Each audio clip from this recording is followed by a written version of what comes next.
So, ito'y para sa mga bago lang ha. Yung mga bago at gustong mangarap, makarating kung saang-saang bansa. Ano? So, legit to. So, yung mga veterano na, so, hindi pass muna kayo. Hindi para sa inyo to. Ito'y para sa mga ah, gumagawa pa lang ng career nila sa pag-apply bilang isang OFW. No? So, kahit anong trabaho, itong bibigay kong tip sa inyo, legit to. Kahit anong trabaho. So, una nyo gagawin, kumuha o gumawa kayo ng isang magandang halimbawa sa inyong company para tumagal kayo. No? Yun lang. So, kung nangangarap kayong mag-abroad, kahit anong trabaho pa yan, ginagawa mo ngayon na gusto mong i-apply sa abroad, ano?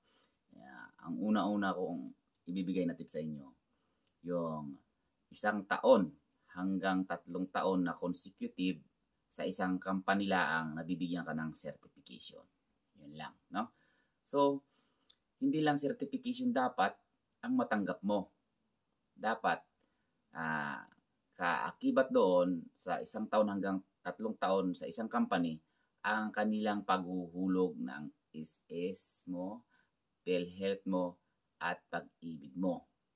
Ngayon, kasi kung kailan ka nag-start sa trabaho mo, nasusundan sa paghuhulog sa SS pag-ibig PhilHealth mo. So kapag nag-apply ka sa ibang bansa, so normally chine-check nila yung iyong certification versus yung iyong, doon nila titignan certification mo sa isang company versus kung kailan sila naghulog sa iyo. So malalaman nila kung ilang taon ka na doon. So hindi mo maipoprove na ikaw ay 1 hanggang 3 taon na sa isang company kung wala kang is pag-ibig at PhilHealth.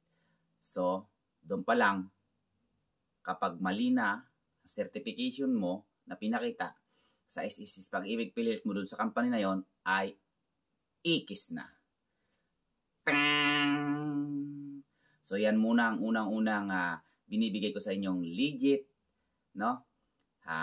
Legit na kailanganin mo sa pag-a-apply, no? Yan muna.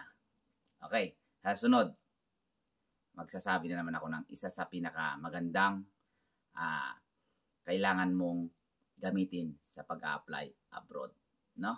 Mga ginamit ko yan sa Brunei, sa Malaysia, sa Canada, at maging dito sa Europe na nandito ako ngayon.